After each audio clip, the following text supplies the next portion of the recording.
নমস্কার, সবাই কেমন আছেন? আবার অনেক দিন পর ব্লগ ভিডিও নিয়ে চলে এলাম আপনাদের সাথে। প্রথম দিকে ড্রেসটা পরে নিলাম, তারপরে ভালো করে চোখ মুখটা ধুয়ে আবার চুলটা খুলে চুলটা বাঁধতে বসবো। চুলের যা দশা হয়েছে কি আর বলবো সেটা তোমাদের। আর দেখো, একা ঘরে থাকলে আমি আয়নার সামনে চুল খুলে যা পাগলামি করি আর কি, মানে সবসময় আমি এরকমই করতে থাকি।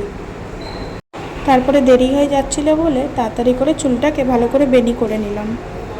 আমি এদিকে চুল বাঁধছি আর অন্যদিকে আমার বুলবুলিকে দেখো, খাটের উপরে সারা খাট জুড়ে যা দুষ্টুমি করে কি আর বলবো। মাঝে মাঝেই গিয়ে আমি ওর পিছনে লাগি, একটু আদর করি, আবার ওর সঙ্গে এমনি একটু বদমাশিও করি। রেগে গেলে কিন্তু খুব কামড়ায়, তাই মাঝে মাঝে রাগাতে ওকে খুব ভাল লাগে। যা লাফাবে আর কামড়াতে আসে দৌড়ে দৌড়ে। ওদিকে আবার আমার কর্তামশাই রেডি হয়ে গেছিলো, তার জন্য আমি সামনে ঘরে চলে এলাম মায়ের কাছ থেকে কিছু দরকারি জিনিস নেব বলে। আর মা দেখো এদিকে সোফার উপরে বসে সিরিয়াল দেখছিল। আর সামনে যে পিঙ্ক কালারের জামাটা দেখছো ওটা বাবার জামাটা বৃষ্টিতে ভিজে গিয়েছিল, শুকোয়নি বলে মা সামনের ঘরে টেবিলের উপরে ওরকমভাবে দিয়েছিল যাতে শুকিয়ে যায়। মায়ের কাছ থেকে সব দরকারি জিনিসপত্র নিয়ে বেরিয়ে পড়লাম বাইরে।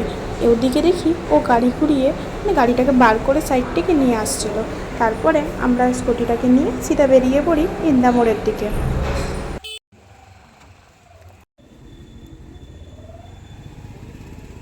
ইন্দামোড়ে আসার পরে সবার প্রথমে সিধা এটিএমে ঢুকি। এটিএম থেকে একটু টাকা তোলার ছিল। এটিএমের সামনেটায় যা দশা হয়েছে, তাই সামনেটায় তো গাড়ি রাখতে পারিনি। আর ও এটিএমের ভিতরে রয়েছে, আমাদের গাড়িটা ওই যে দূরে দাঁড়িয়ে রয়েছে। ও এটিএমের ভিতরে কাজ করে বেরিয়েছে আর আমি সাইডে দাঁড়িয়ে আছি। পয়সা তোলা হয়ে যাওয়ার পরে আমরা যেই কাজের জন্য বেরিয়েছি সিধা সেই কাজের দিকে চলে যাই।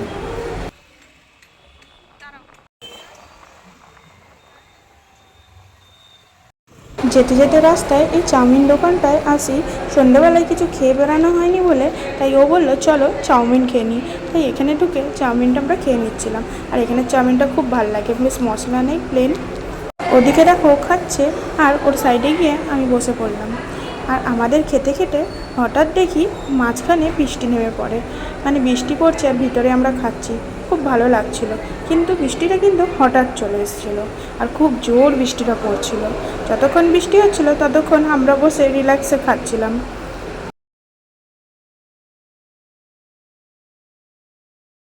চাউমিনটা খাওয়ার সময় একটু লঙ্কা পেস্ট নিয়েছিলাম, এত ঝাল লেগেছে বলে চাউমিন দোকান থেকে দুটো চকলেট দিয়েছিল। দোকান থেকে বেরিয়ে খড়গপুর স্টেশনের দিকে আসার সময় হঠাৎ দেখি আবার কত জোরে বৃষ্টি নেমে যায়। আর সবাই মিলে দেখি পেট্রোল পাম্পটার ওখানটা দাঁড়িয়ে আছে। দৌড়ে গিয়ে আমরাও ঢুকে গেলাম সেই পেট্রোল পাম্পের ওখানে দাঁড়াতে।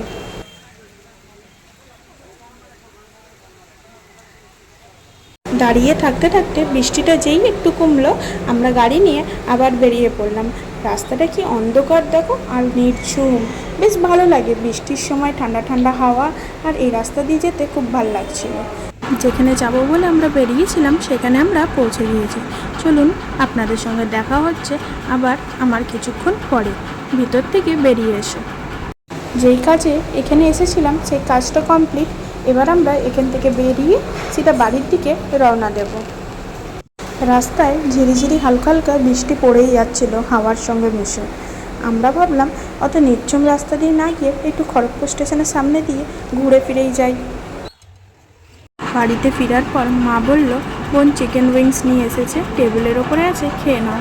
আর আমি ওটাকে নিয়ে আমার কর্তামশাইকে দিলাম। খাবে কিনা জিজ্ঞেস করলাম, বললো তো প্রথমে খাবে। আমি ভাবলাম হয়তো খাবে, ও দুটো আর আমি একটা নিয়ে নিয়েছিলাম। তারপরে বললো ও আর খাবে না। তখন আমি ওটাকে নিয়ে সিধা সামনের ঘরে চলে এলাম আর সামনের ঘরে বসে গল্প করতে করতে আরামসে খাচ্ছিলাম। আমার কিন্তু খুব ভালোই লাগছিলো চিকেন উইংসটা, জানি না ওর কেন ভালো লাগছিল না। তবে আজকের চিকেন উইংসটা ঠিক আগের মতন টেস্ট হয়নি অতটা। আমার খাওয়াটাও এখানেই শেষ হলো আর ভিডিওটাও আমি এখানেই শেষ করছি। দেখা হচ্ছে আপনাদের সাথে পরের আমার নেক্সট ব্লগ ভিডিওতে।